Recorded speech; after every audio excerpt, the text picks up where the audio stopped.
गरीब साध साध सब नेक हैं, आप अपनी ठोरे, जो सतलोक ले जाएंगे वो साधु कोई और।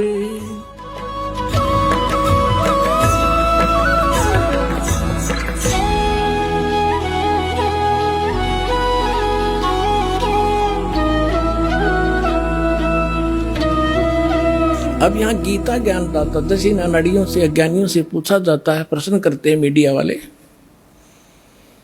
के साथ में अध्याय के 18वें श्लोक में गीता ज्ञानदाता अपनी गति को अनुत्तम क्यों कहता है। यानी ओम नाम से जो परम गति होती है, ब्रह्म लोक प्राप्ति होती है, ब्रह्म लोक ये ब्रह्म का मंत्र है ओम नाम, तो कहते हैं इसको अनुत्तम क्यों कहा है। अन्यों कहें अनुत्तम का अर्थ बदल दिया ना अज्ञानियों ने। देखो गुड माने अच्छा और बैड माने बुरा, और कोई बैड का अर्थ नहीं कहे सबसे अच्छा बुद्धि भ्रष्ट व्यक्ति होता है वो। अनुत्तम माने अश्रेष्ठ, उत्तम माने श्रेष्ठ गुड, और यहाँ अनुत्तम का अर्थ कहते जिससे उत्तम कोई और ना हो, हमारा शर ना हो, ऐसे अनाड़ी हमारे गुरु मिले हमारे को। तो इसका अर्थ ये था कि गीता ज्ञान दाता कह रहा है कि मेरी साधना 4 प्रकार के करते हैं। 3 तो रिजेक्ट कर दिए, अर्थ अर्थार्थी और जिज्ञासु, और चौथे जो ज्ञानी हैं ये मुझे बहुत अच्छे लगते हैं क्योंकि देवी देवताओं की घंटी नहीं पीटते, ये ब्रह्म साधना करते हैं। और इनको मैं अच्छा लगता हूं क्योंकि इन्होंने मुझे अंतिम मान लिया, ये मुझे प्रिय है, इनको मैं प्रिय हूं।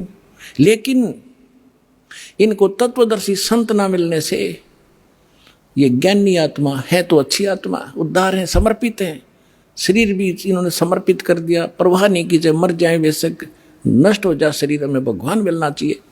लेकिन ये मेरे वाली अनुत्तम गति में ही श्रेष्ठ आश्रित रहे, इनको तत्वदर्शी संत नहीं मिले। अब आपके रूबरू करता है श्लोक देखिएगा। श्रीमद् भगवत गीता, गीता प्रेस गोरखपुर से प्रकाशित जयदाल गोविंद का इसके अनुवादक हैं, जिसका अनुवाद दास आपको दिखाने जा रहा है। 7वें अध्याय का अब 16वां श्लोक। हे भरतवंशियों में श्रेष्ठ अर्जुन, उत्तम कर्म करने वाले अर्थार्थी, अर्थ जिज्ञासु और ज्ञानी 4 प्रकार के भगत जन मुझको भजते हैं। 17वें में कहा कि उनमें नित्य मुझ में एक ही भाव से स्थित अनन्य प्रेम भक्ति, एक भक्ति, ज्ञानी भक्त ये होना चाहिए, अति उत्तम है। ये मुझे अच्छे लगते हैं क्योंकि मुझको तत्व से जानने वाले ज्ञानी को मैं अत्यंत प्रिय हूँ और वह ज्ञानी मुझे प्रिय है। ठीक है। अब 18वें में कहा है उद्धारा सर्वे एव ते ज्ञानी तु आत्मा एव मे मतम। मेरे विचार में ये सभी ज्ञानी आत्मा हैं तो उद्धार यानी समर्पित हैं, अच्छी आत्माएं हैं।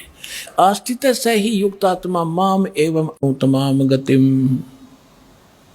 ये सभी युक्त आत्मा भगवान में लीन आत्माएं आस्थित है, वह भगवान में लगी हुई आत्मा, वो भगवान समझ कर मुझे भज रही है, वो मेरे वाली अनुतमाम अति घटिया गति में श्रेष्ठ है। इन्होंने अनुवाद क्या किया अज्ञानियों ने, देखिए ये सभी उद्धार हैं परंतु ज्ञानी तो साक्षात मेरा ही स्वरूप है।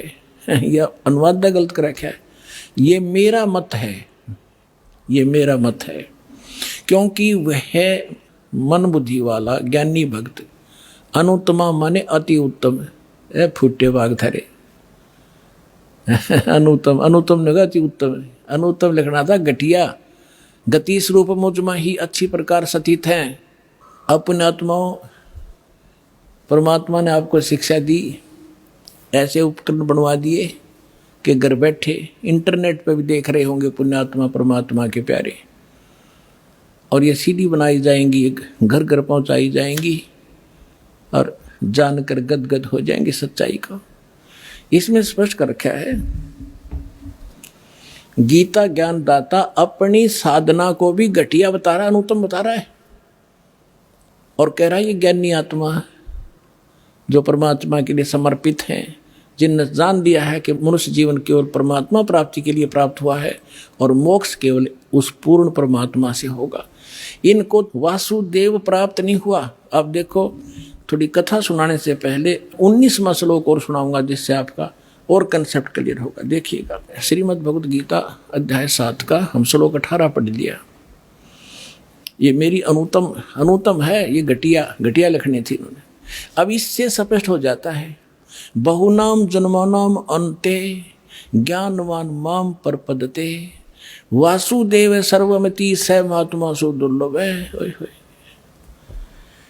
अब यहाँ कहते बहुत जन्मों के अंत के जन्म में ज्ञानवान, तत्व ज्ञान को नहीं, ज्ञानी, ये ज्ञानी पुरुष सब कुछ वासुदेव ही है, इस प्रकार मुझको बचता हुआ महात्मा अत्यंत दुर्लभ है। नहीं, ये झूठ, गलत अनुवाद गलत किया है। इसका अर्थ है कि बहुनाम जन्म, क्योंकि शुरुआत से इसका 68 से देखो इस प्रसंग 7वें अध्याय का, पहले कह रहा है कि तीनों गुणों की भक्ति जो इन ऊपर जिनकी बुद्धि है ब्रह्मा विष्णु महेश तक, वो राक्षस स्वभाव को धारण किए हुए मनुष्यों में नीच और दूषित कर्म करने वाले मूर्ख मुझे नहीं बचते। फिर कहता मेरे भजने वाले भी 4 प्रकार के, उनमें 3 रिजेक्ट कर दिए, चौथा फाइनल उसने कर दिया। ये ज्ञानी आत्मा है तो अच्छी, लेकिन ये मेरे वाली ब्रह्म तक ही सीमित रही इनकी बुद्धि और उस घटिया साधना में लीन रहे। अब यहाँ बताया है कि बहुनाम जन्मानाम अन्ते, जैसे गीता अध्याय नंबर 7 के श्लोक नंबर पहले में कहा है कि ये भक्ति में लगे हुए प्राणी, इनमें से हजारों में से कोई एक मेरी प्राप्ति के लिए प्रयत्न करता है, एक मुश्किल से। तो यहाँ वही कह रहा है कि बहुनाम जन्मानाम अन्ते, इन ब्रह्मा विष्णु महेश से घर की पूजाओं से ऊपर उठकर बहुत जन्म के किसी एक जन्म में ज्ञानवान, ये ज्ञानी मेरी भक्ति करते माम प्रपदते, और वासुदेव सर्वमिति, ये बताने वाला महात्मा सो दुर्लभ है कि वासुदेव सर्वमिति स महात्मा सो दुर्लभ है। ये बताने वाला कि वो वासुदेव यानी सर्व पूर्ण परमात्मा परम अक्षर ब्रह्म वही सब कुछ है, वही पूजा के योग्य है, वही इष्ट रूप में मान्य है, वही पाप नाशक है, वही अविनाशी है, वही सबका धारण पोषण करता है और उसकी भक्ति करनी चाहिए और की नहीं, और को इष्ट नहीं मानना चाहिए। कहते हैं ये बताने वाला महात्मा तो बड़ी मुश्किल से मिलेगा। यहाँ इसका अर्थ ही है, इन्होंने अर्थ गलत कर रखे। तो वो ये दास आपको मिल गया पुण्यात्माओं, असंख्य युगों के बाद ये दाव आपका लगा है, इसको सफल करना। अब ये गीता ज्ञान दाता ब्रह्म ने अपनी साधना को अनुत्तम क्यों कहा, अपनी गति को। एक चुनक नाम के ऋषि थे, ज्ञानी आत्मा थे, जैसे भी उनको गुरु मिले सबने ओम नाम के जाप की रट लगा दी और एक हठ योग साथ में जोड़ लिया, ओम नाम के जाप का भी और अड़ंगा नारा और बोल लिया। ये तप कहाँ से लाए? किसी भी सदग्रंथ में तप करने का आदेश नहीं। सदग्रंथ माने गीता और वेदों में, और ना ही सूक्ष्म वेद में, तत्व ज्ञान में जो परमात्मा ने बोला। गीता अध्याय नंबर 17 के श्लोक नंबर 5 और 6 में तो ये कहा है कि जो शास्त्र विधि को त्याग कर और मनमाना घोर तप को तपते हैं, वो राक्षस लोग इस कमलों के अंदर बैठे सभी प्राणियों के जो मुखिया ब्रह्मा विष्णु महेश आदि और मुझे भी वो क्रश करते हैं, उनको राक्षस स्वभाव के जान। ये हठयोग कहाँ से लाए? श्री देवी भागवत के अंदर एक प्रसंग है 3रे स्कंद में। ये क्या करते हैं? रहस्य तो परमात्मा ने बताया है, दास ने भी आपको बहुत बार रूबरू किया है कि ब्रह्मा जी अपनी उत्पत्ति बताता है नारद जी को कि अपने पुत्र को कि मैं कमल के फूल पर बैठा था, मुझे नहीं मालूम है कहाँ से उत्पन्न हो गया। आकाशवाणी हुई तप करो तप करो, मैंने 1000 वर्ष तक तप किया। फिर कहा सृष्टि करो, तपो तपो कर वाक्य सुनाया, लोक रचो बन मेरी माया, लोक रचो बल मेरी माया। ये सूक्ष्म वेद में भी ऐसा ही कहा है। तो ब्रह्मा जी ने कहा कि आकाशवाणी हुई कि तप करो। मैंने 1000 वर्ष तप किया, फिर कहा सृष्टि करो। अब पहले इनके अंदर सिद्धियां पैदा कर लेता है काल, इनको एटम बम बनाता है, रिमोट इसके हाथ में रहता है। तो ये ब्रह्मा जी ने सोचा कि ये परमात्मा पूर्ण ब्रह्म की आकाशवाणी है, तप करो। और बाद में उसको वेद मिले, वेदों में तप का प्रावधान नहीं है। तो इसने वो काल की अलग से वाणी जो थी वह भी साथ अपने अनुयायियों को, अपने वंशजों को, ब्राह्मणों को दे दी कि तप भी करो, ओम नाम का जाप करो। एक चुनक नाम का ऋषि था, उसने बहुत ज्ञानी आत्मा था, ब्रह्म पूजा काल का पुजारी था। काफी वर्षों तक ओम नाम का जाप किया, तप किया, हठ योग किया। अब इसे भगवान मिल नहीं सकता। गीता अध्याय नंबर 11 के श्लोक 47 और 48 में और गीता अध्याय नंबर 11 के श्लोक 32 में स्पष्ट कर दिया है कि मैं काल हूं और ये मेरा रूप है और सबको खाने के लिए आया हूं। अर्जुन, तू ना लड़ेगा तो भी मारूंगा। ये मेरा वास्तविक रूप है, मैं काल हूं। तो 11वें अध्याय के 47-48 में कहा कि अर्जुन, ये मेरा स्वरूप आज तक आपने तेरे अतिरिक्त पहले किसी ने नहीं देखा। और मेरे इस रूप की प्राप्ति यानी मेरी प्राप्ति, इसके दर्शन माने भगवान प्राप्ति, ना वेदों में वर्णित विधि से, ना तप से, ना जप से, ना किसी क्रिया से मैं कभी नहीं मिल सकता, कोई नहीं कर सकता। इति सिद्धम, वेदों में वर्णित विधि से भगवान प्राप्ति नहीं है। जिस कारण से इन कबीर साहब कहते हैं खोजत खोजत हारिया, अंत कहा निराकार। इनके साधन गलत थे भगवान पाने के और देखने के, अंत में कह दिया भगवान निराकार है। अपना मन गढ़ंत थ्योरी बना ली लोगों ने, तो इनको भगवान मिला नहीं। ये एटम बम बन गए, सिद्धियां युक्त हो गए। जैसे अगस्त ऋषि ने 7 समुद्र पी लिए, के कला टूट गया, इब गदा बना अंडेगा।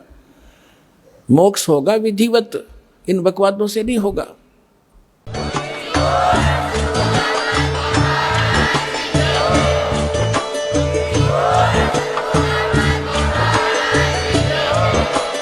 आप सुन रहे थे जगत गुरु तत्वदर्शी संत रामपाल जी महाराज जी के मंगल प्रवचन। अधिक जानकारी के लिए विजिट कीजिए हमारी वेबसाइट www.jagatgururampalji.org। संत रामपाल जी महाराज जी के शुभ आशीर्वाद से पूरे विश्व भर में 500 से भी ज्यादा नाम दीक्षा केंद्र हैं, जिन पर संत रामपाल जी महाराज जी द्वारा ऑनलाइन निशुल्क नाम दीक्षा दी जा रही है। अपने नजदीकी नाम दीक्षा केंद्र का पता करने के लिए संपर्क करें 8222880541।